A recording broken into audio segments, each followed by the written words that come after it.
Assalamualaikum warahmatullahi wabarakatuh. Untuk pertemuan kali ini kita akan membahas misi dakwah Rasulullah Shallallahu Alaihi Wasallam sebagai rahmatan lil alamin. Nabi Muhammad Shallallahu Alaihi Wasallam, beliau diangkat menjadi Rasul pada tanggal 17 Ramadan, yaitu tepatnya pada tahun 610 Masehi.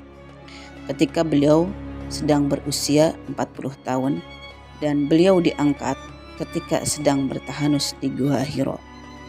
Pengangkatannya itu sebagai Nabi dan Rasul ditandai dengan turunnya malaikat Jibril untuk menyampaikan wahyu yang pertama, yakni surat Al-Alaq ayat 1-5. Bismillahirrahmanirrahim. Iqra bismi rabbikal ladzi khalaq. Khalaqal insana min 'alaq. Iqra wa rabbukal akram. Alladzi 'allama bil qalam. 'Allamal insana ma lam ya'lam. Turunnya ayat Al-Qur'an pertama tersebut dalam sejarah Islam disebut Nuzulul Quran. Setelah itu kemudian turun Quran surat Al-Muddatsir ayat 1-7. Bismillahirrahmanirrahim. Ya ayyuhal muddathir qum fa'anzir wa rabbaka fakabbir wa thiyabaka fatahhir wa rujza fahjur wa la tamnun tastakthir wa li rabbika fasbir. Surat Al-Muddatsir berisi perintah Allah Subhanahu wa taala agar Nabi Muhammad SAW menyiarkan ajaran Islam kepada seluruh umat.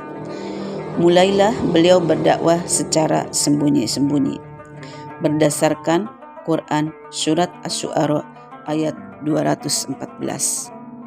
Bismillahirrahmanirrahim. Wa anzir 'ashiratakal aqrabin. Dan berilah peringatan kepada kerabat-kerabatmu Muhammad yang terdekat. Kemudian beliau melakukan dakwah pada masa awal, yaitu yang pertama yaitu dengan cara mengumpulkan keluarga dan sahabat beliau. Beliau mengajak kerabat-kerabatnya untuk masuk Islam secara diam-diam dan menjadikan rumah Arqam bin Abil Arqam sebagai tempat dakwah yang pertama, yang mana itu orang-orang yang masuk Islam pada masa awal itu disebut sebagai as-sabiqun al-awwalun. Di antaranya adalah Siti Khadijah, Ali bin Abi Thalib, Zaid bin Harisah, Bilal bin Rabah, kemudian Abu Bakar As-Siddiq. Nah, masuknya Abu Bakar As-Siddiq ke dalam ajaran Islam, lalu itu diikuti oleh orang-orang yang lainnya. Setelah itu kemudian turunlah surat Al-Hijr. Turunnya surat Al-Hijr ini menyampaikan kepada Nabi Muhammad untuk melakukan dakwah secara terang-terangan, yang mana Quran surat Al-Hijr tersebut berbunyi Bismillahirrahmanirrahim. Fasda' bima tu'maru wa 'arid 'anil musyrikin. Maka sampaikan olehmu ya Muhammad secara terang-terangan segala apa yang diperintahkan kepadamu dan berpalinglah dari orang-orang musyrik. Kemudian Nabi Muhammad melakukan dakwah secara terang-terangan yang pertama kali, yaitu tempatnya adalah di Bukit Sopa. Beliau mengundang keluarga dan kerabatnya untuk berkumpul di Bukit Sopa. Namun dalam dakwahnya itu ada dua paman beliau yang menolak, yaitu diantaranya adalah Abu Thalib dan Abu Lahab. Namun mereka mempunyai perbedaan dalam watak, ya. Kalau Abu Thalib itu membiarkan Nabi menyebarkan dakwahnya, bahkan melindungi Nabi dari gangguan orang-orang kafir Quraisy. Dan kalau Abu Lahab, beliau itu menolak Nabi dan menentang, bahkan mengancam akan membunuh Nabi Muhammad SAW. Setelah itu Nabi Muhammad SAW mempunyai prioritas-prioritas tersendiri ketika melakukan dakwah di Mekah. Salah satu yang menjadi prioritasnya adalah yang pertama, yaitu ketauhidan. Nabi Muhammad datang membawa ajaran tauhid yang dulunya orang-orang Arab telah berpindah menjadi menyembah berhala.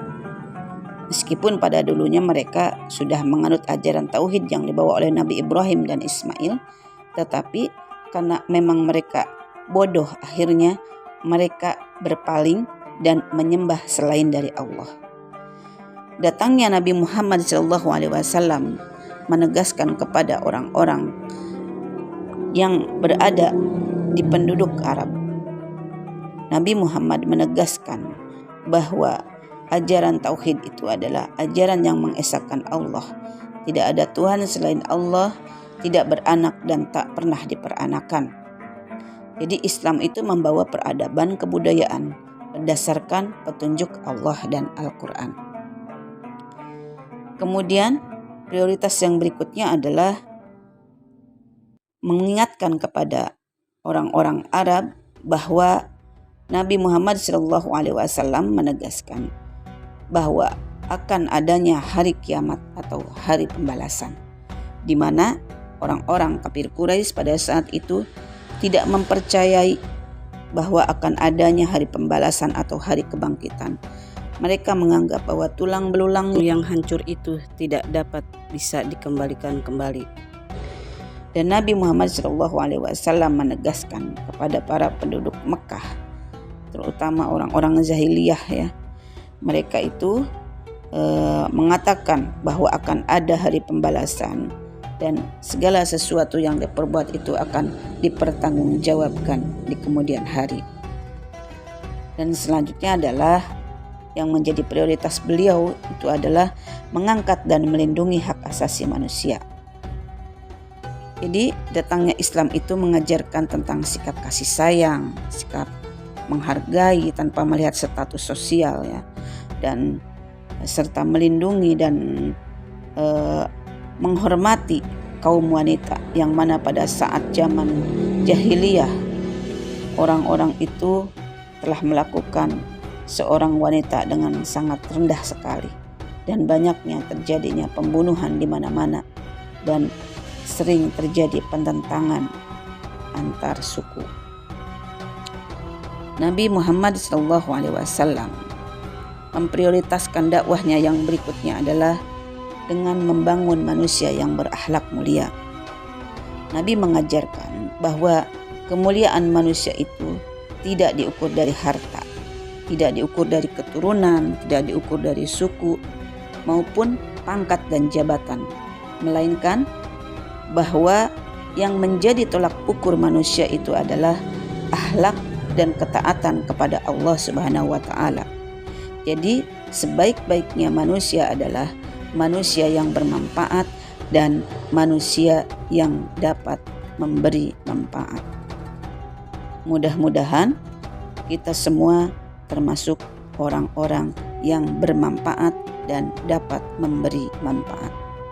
Wassalamualaikum warahmatullahi wabarakatuh.